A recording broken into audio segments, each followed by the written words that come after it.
Kita ke Gorontalo, Saudara. Kecelakaan mobil terjadi di kota Gorontalo. Akibat kecelakaan ini, 2 rumah warga alami rusak berat.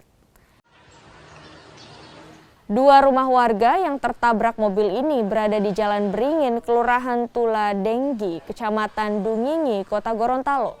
2 rumah warga ini alami rusak berat setelah ditabrak sebuah mobil minibus. Tidak ada korban dalam kecelakaan ini. Petugas menyebut kecelakaan terjadi diduga kuat akibat sopir mobil dalam keadaan mengantuk. Kendaraan bergerak dari arah utara dengan kecepatan tinggi mengarah ke arah selatan. Dan posisi berlari, pengendara hilang kendali karena posisi keadaan mengantuk sisa dari perjalanan jauh.